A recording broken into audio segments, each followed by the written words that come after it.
comprehensive housing policy is not rocket science. We've had them in various points in our history, and there are many countries that actually have them.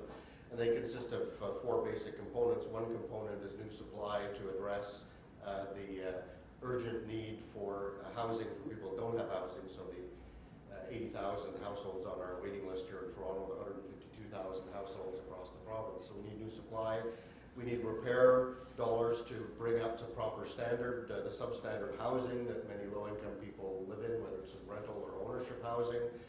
We urgently need to address the issues of supports for certain people who may have physical and mental health issues, which prevent them from accessing or maintaining housing. But the issue you've raised is around affordability. And it looms in any study of housing issues in Toronto and Ontario and in Canada as being the single biggest issue. Typically, housing experts say that a household shouldn't pay more than 30% of their gross income on housing. Why is that? Because they need to have money for food, they need to have money for clothing, transportation, the other necessities of life. They need to be able to deal with shocks that may happen, a catastrophic illness that may require them to take medicine that may not be covered under various plans, et cetera, et cetera. We did a study, the Wellesley Institute where I work funded a study a little while back of people who use money cashing services. And on the face of it, you'd be absolutely stupid to go into a place that lends you the payday lending institutions, because we all know they charge criminal rates in terms of, they've in fact been prosecuted here in Ontario and elsewhere for those rates. And they hook you in and they roll over the loans and keep charging you more. And so one of the questions, why are people doing it? Is it that they're really stupid? And the answer, of course, we found is they're not stupid, they're desperate. And that the number one reason in our survey, and it wasn't a representative sample because it's of course very hard to find people, but we were able to find a number of people in Toronto and in Kitchener who would speak to us. The number one reason that came up was medical emergency. And these were people who were often at the low end of the working spectrum. They didn't have medical benefits at their job. They weren't qualified for the medical benefits that are offered through the welfare system, such as they are.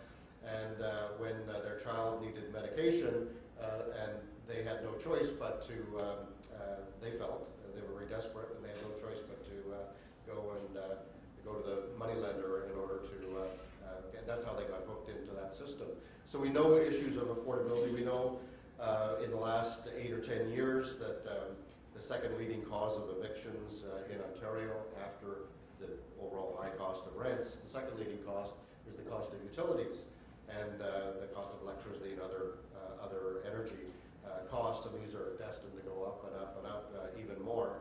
And this is a big factor that also affects affordability. So one of the immediate responses we've asked the government, and there's been some small movement in that direction, is to increase the amount of emergency funds that are available to deal with those kinds of shocks. So there is a rent bank program, inadequately funded, but a rent bank program that does allow for tenants that are facing a catastrophic situation to get a temporary loan to help them to avoid eviction, because we know if someone's evicted that it's much more costly for them as individuals and households, and much more costly to the system to, once they're evicted, to support them.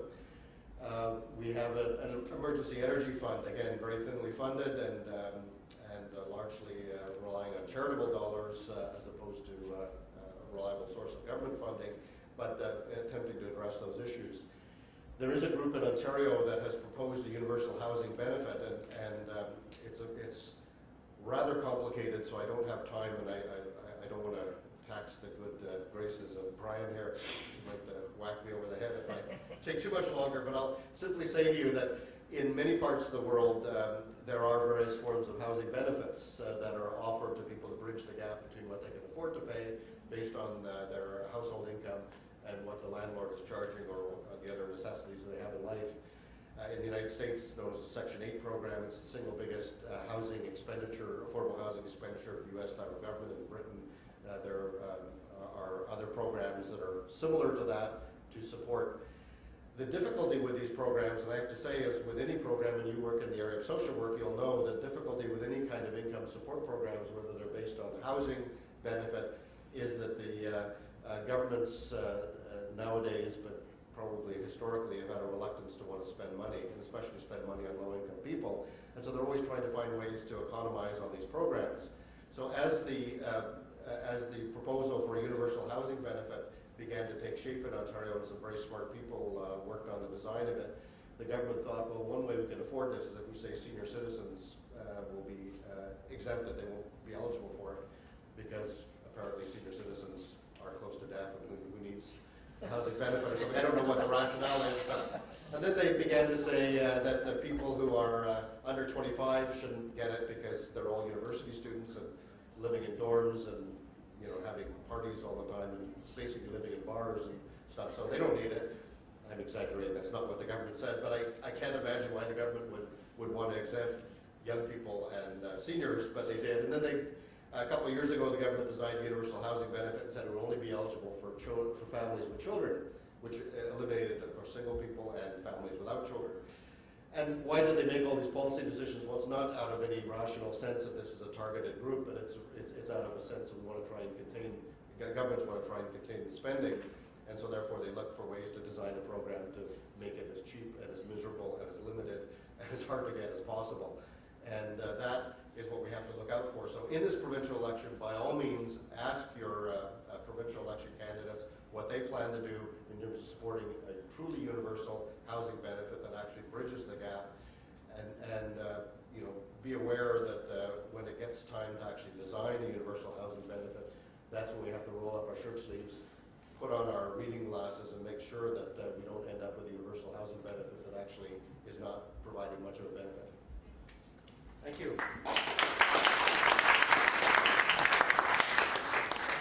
I want to thank Michael for his generous gift of his time and talent and energy and inspiration for us this morning. He'll be around for a little while, so make sure that you talk to him. The two speakers that we've had so far have provided us a lot of information and a lot of ideas that we will carry forth into the rest of the day. We'll have our coffee break now, and then we're going to have a panel that's going to discuss with you and with us some of the impacts of housing in a more practical way. But first of all, I want to say thank you to Michael and offer him a little token of our appreciation. Michael, thank you. Thanks very much.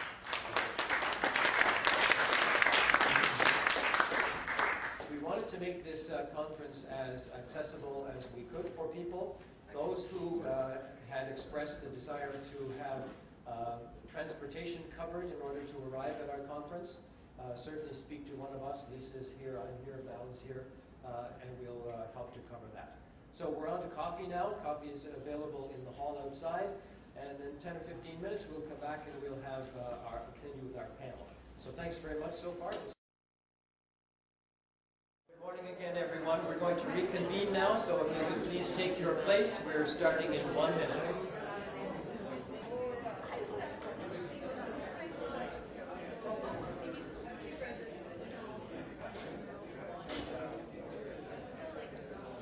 So good morning again, everyone. We're going to continue on our program, and you'll see that we have a panel up here of experts who are going to interact with us.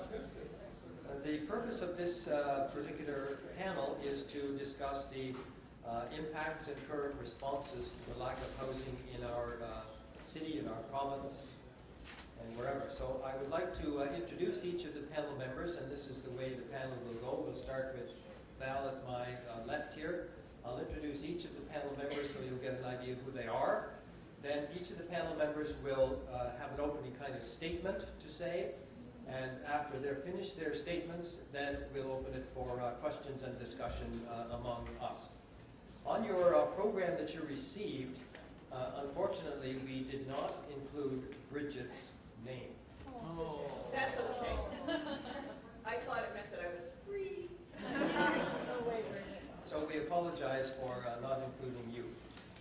The other announcement that I'm sure everybody is anxious to hear is that lunch is being served at about 12:15 today, and we're happy that the name of the group that's providing the lunch is the Afghan Women's Group, and some vegetarian and very exciting menu is awaiting us. So let's get underway. Our first panelist today is Valerie Elliott Hyman. Her educational background is a postmaster's diploma in advanced social work and at the Faculty of Social Work at the U of T, and a master's degree in adult education from Boise. As an instructor for the Chang School of Continuing Education at Ryerson University, she's just completing a research study of the social and emotional needs of senior Muslims in collaboration with the North American Muslim Foundation, which is sponsoring both this program here today and that particular study. Recently, Valerie has been focusing on her practice in career transitions, coaching, and mentoring. So welcome to Val. Our second panelist is Beth Wilson. She's from the Social Planning Toronto. She's the senior researcher there. She works with community organizations to advance social and economic social justice issues, and she's co-chair of the Housing Action Now group. Our next panel member is Anita Braun. She's the Director of Project Management, Planning and Development for Veridoc Development Corporation. She's responsible for Veridoc's affordable rental housing portfolio since the year of 2003.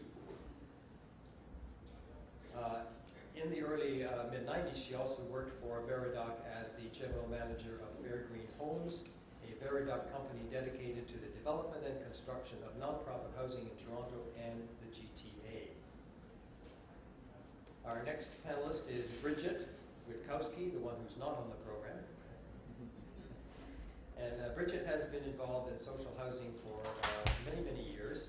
She is currently Executive Director of Mainstay Housing, the largest dedicated nonprofit agency in Toronto that provides housing and support to people living with serious mental illnesses and who bring them extraordinary complexity, such as experience with homelessness, harmful substance abuse, and social isolation.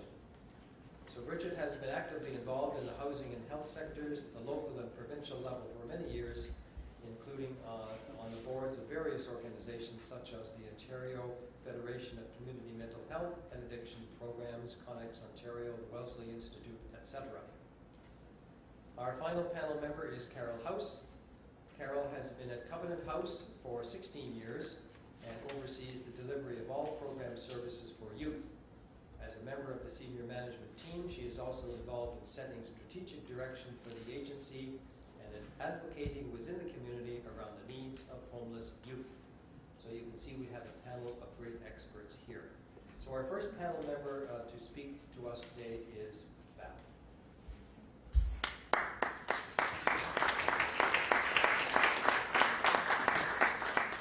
Thank you. It's my pleasure and privilege to participate in this panel discussion as a representative from my congregation, which is the Synagogue, Congregation d'Arc-et-Noir. It's the Reconstructionist Synagogue in Toronto, and as a founding member of the Multi-Faith Alliance to End Homelessness.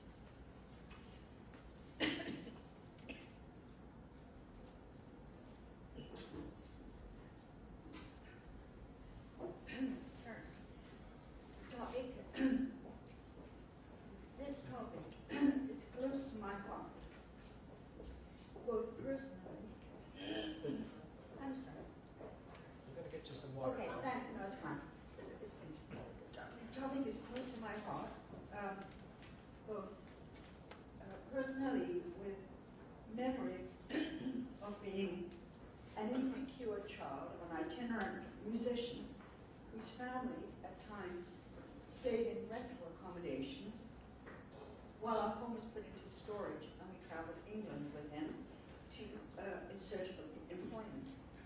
And today, as a social activist, driven to work within the bounds of our society to effect change that will bring about greater equity for all individuals, thank you, and for all individuals of our diverse communities, especially in the area of housing.